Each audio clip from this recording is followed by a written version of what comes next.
Hello, readers of Every Word, and welcome to Every Word 365. I'm your host, Christina Munoz-Madsen. Today we're reading James.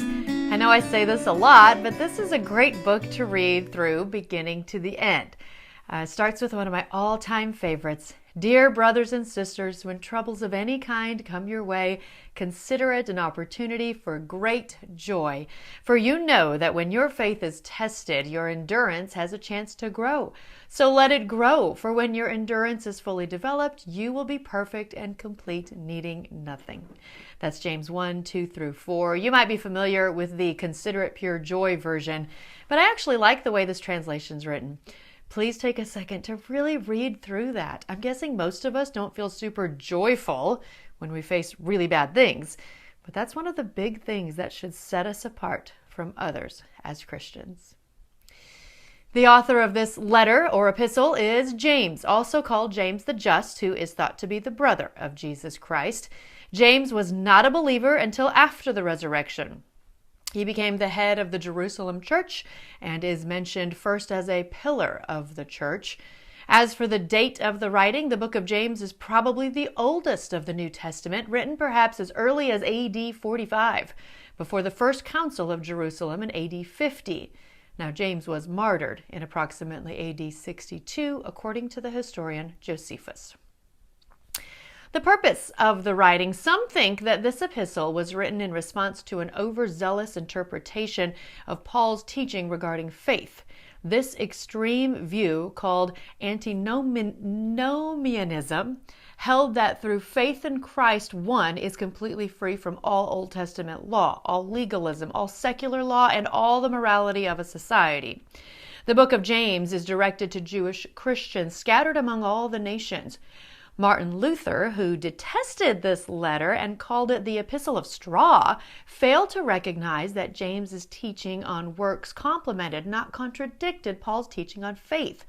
While Pauline teachings concentrate on our justification with God, James' teachings concentrate on the works that exemplify that justification.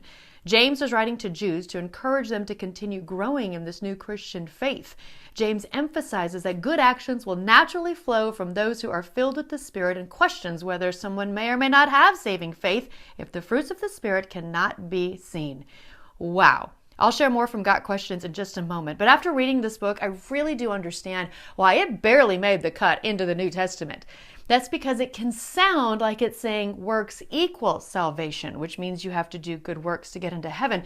But what it's really saying is that if you really have Christ within you, you will do good works. James 2:14 says, "What good is it, dear brothers and sisters, if you say you have faith, but you don't show it by your actions? Can that kind of faith save anyone?" And 2:24 says, "See, we are shown to be right with God by what we do, not by faith alone. And just as the body is dead without breath, so also faith is dead without good works." That's in 2:26. So your good works don't save you, but it is impossible to be a true Christ follower without good works. Does that make sense? Our Bible's overview section says it this way: a faith that produces no change in action or attitude is really no faith at all. Partiality, neglect of the poor, quarreling, a bitter tongue, a proud attitude, all are inconsistent with the royal law of love that Christ proclaimed. That's why it's so important to realize that Jesus didn't come to abolish the law, he came to fulfill it. We still have laws to follow under the new covenant.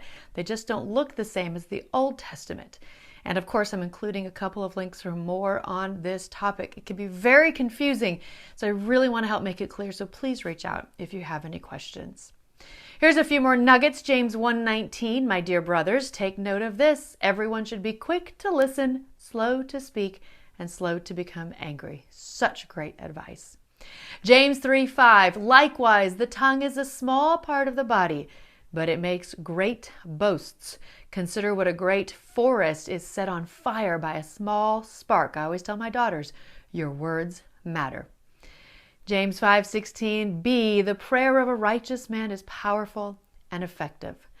As for the practical application from Got Questions, we see in the book of James a challenge to faithful followers of Jesus Christ to not just talk the talk, but to walk the walk.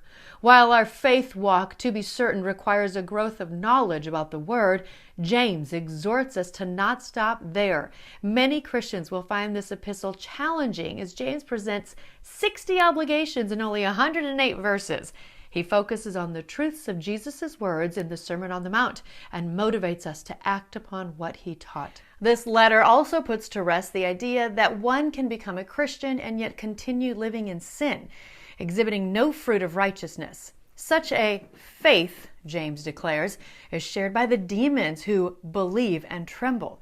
Yet such a faith cannot save because it is not verified by the works that always accompany true saving faith. Good works are not the cause of salvation, but they are the result of it.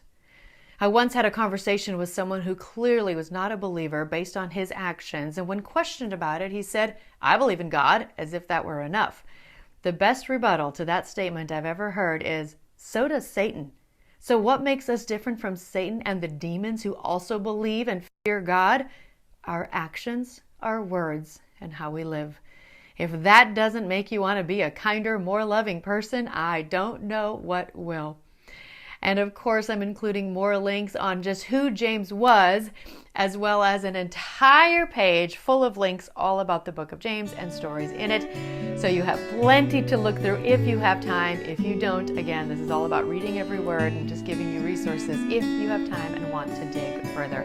Also including a link to the Bible Project overview video. Tomorrow is 1 Peter. Happy reading.